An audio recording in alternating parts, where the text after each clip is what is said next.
Welcome back, everyone. In tonight's video, we're venturing into the haunting and mysterious side of the nursing profession. Nurses stand at the crossroads of life and death daily, witnessing the profound and the unexplainable.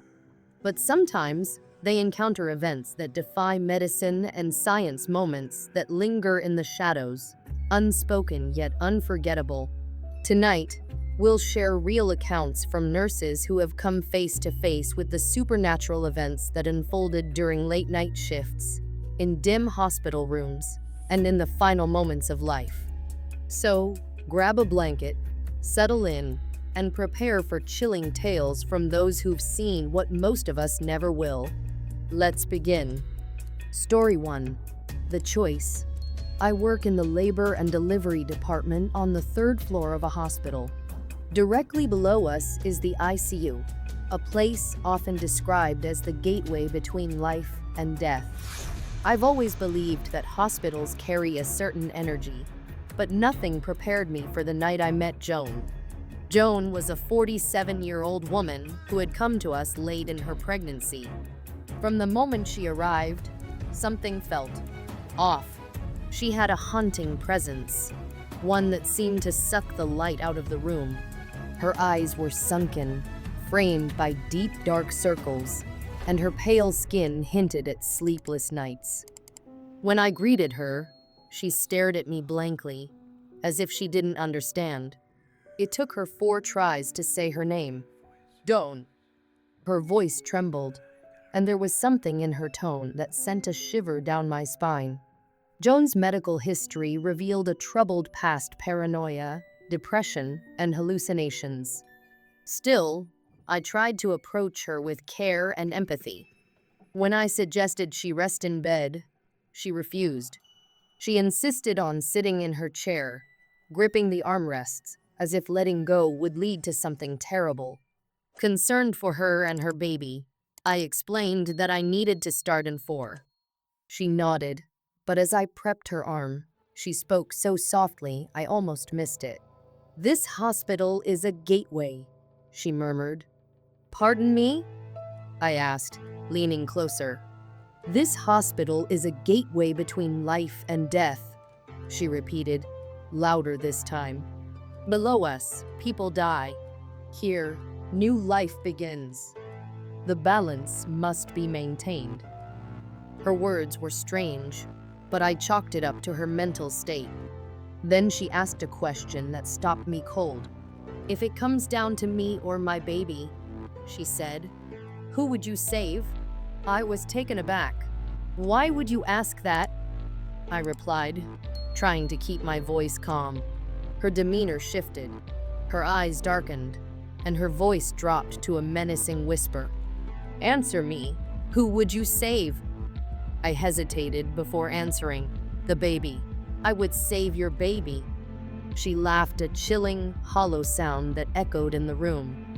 Then she pointed to herself and said, "Then this woman will die." Hours later, Joan gave birth to a healthy baby girl. But as we celebrated the successful delivery, things took a dark turn.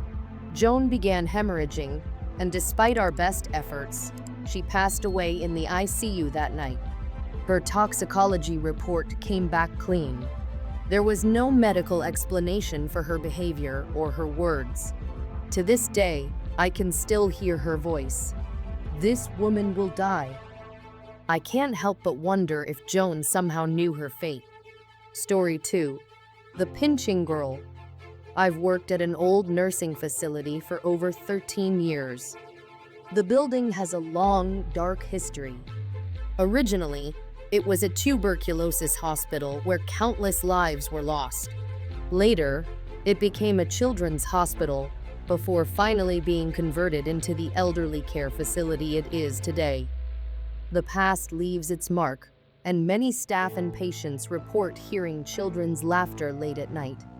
The sound carries through the halls, faint but unmistakable. Yet, during December and January, the laughter always stops. There's something eerie about the silence during those months. Coincidentally, or perhaps not, these are the months when patient deaths spike. It's as if the absence of laughter signals something sinister lurking in the shadows.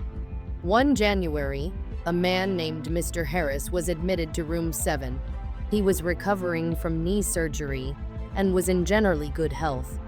On his first night, he complained about a tall, skinny girl with long fingernails pinching him.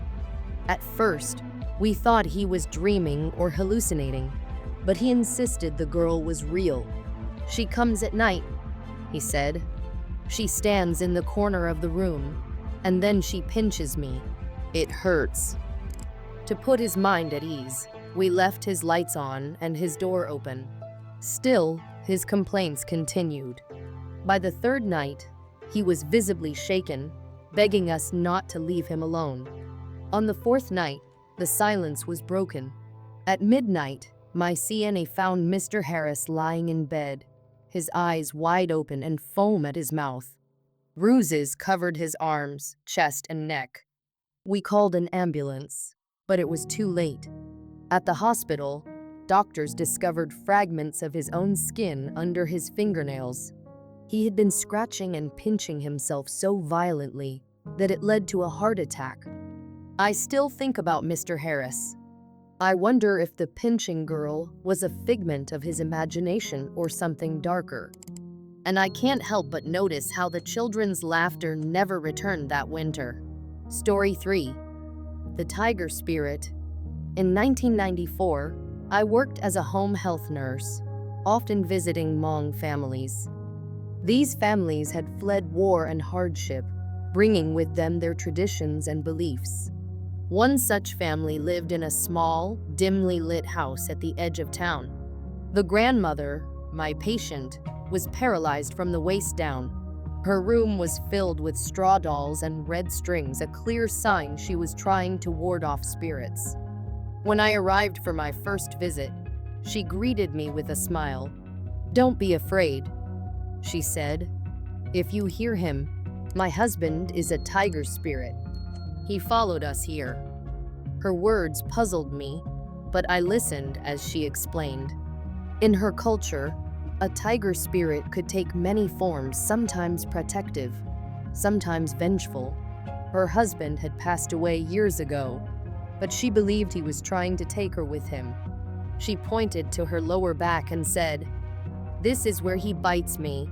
At first, I thought she was speaking metaphorically, but when I examined her, I found an open wound on her tailbone. It was a severe bed sore, likely caused by her immobility. I reassured her that it was a medical condition, not a spiritual attack. But as I cleaned the wound, I heard a heavy thudding sound, like footsteps, coming from the attic above us. The grandmother's eyes widened. "You hear him," she whispered. "Don't react. If you acknowledge him, he'll know you're afraid." The footsteps continued, slow and deliberate. My hands trembled as I finished dressing her wound. Though she seemed unfazed, I left the house that day with a deep unease. Over the months, I cared for her, hearing similar stories about the tiger spirit. Sometimes it growled. Other times, it scratched at the walls. She passed away peacefully in her sleep, but I'll never forget the sound of those footsteps or the way the shadows in her house seemed to move on their own. These stories remind us that the world nurses work in isn't just one of science and medicine. Sometimes it brushes against the supernatural, leaving questions that may never have answers. Thank you for joining me tonight. Stay tuned for more haunting tales. And remember, sometimes the scariest moments are the ones we can't explain. A ghostly visit by Officer Paul nursing can harden the heart. I've been a nurse for many years, and the stark reality of life and death has become a routine part of my job. I don't take it home with me. At least, that's what I tell myself. But every once in a while, something happens that breaks through the barrier and stays with you no matter how much you try to leave it behind. It was a cold winter night, the kind where the wind seemed to seep through the walls of the hospital. I was assigned to a patient named Sam. a 28-year-old man whose life had been unraveled by his struggles with alcohol and drugs. Sam's story was not an uncommon one, but it carried a weight that made it hard to ignore. He had once been a proud police officer, a family man with a wife and 2 kids. But his life took a tragic turn after his best friend, also a fellow officer, was killed in the line of duty. It wasn't just any shift, it was one Sam had begged his friend to cover. The guilt consumed him, and he sought solace at the bottom of a bottle. One drink became many, and soon his life spiraled out of control. He lost his job, his family, and eventually his health. Sam was in critical condition when I first met him.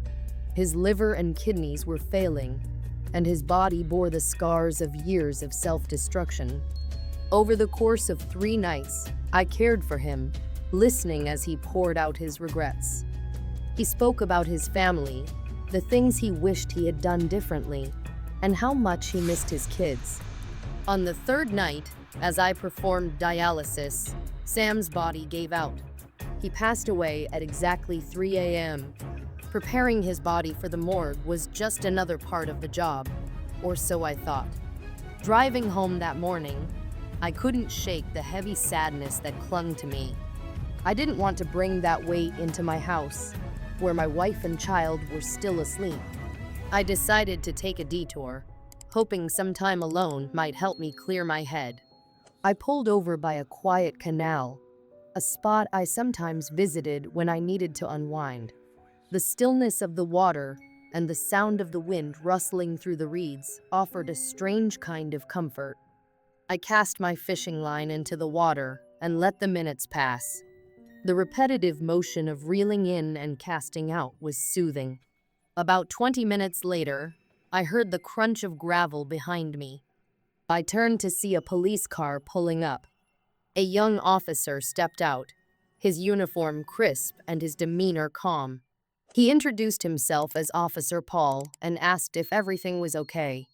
We struck up a conversation, and he shared a few stories about the canal, about the kinds of fish that could be caught, and the occasional odd sightings people claimed to have seen there. His voice was warm, reassuring, and for the first time that night, I felt a sense of peace. But then, just as suddenly as he had appeared, he was gone. One moment, Officer Paul was walking back to his car, and the next, both he and the vehicle had vanished. The air felt colder, and an eerie silence settled around me. Startled and uneasy, I decided it was time to leave. The next evening, Sam's father came to the hospital to collect his son's belongings.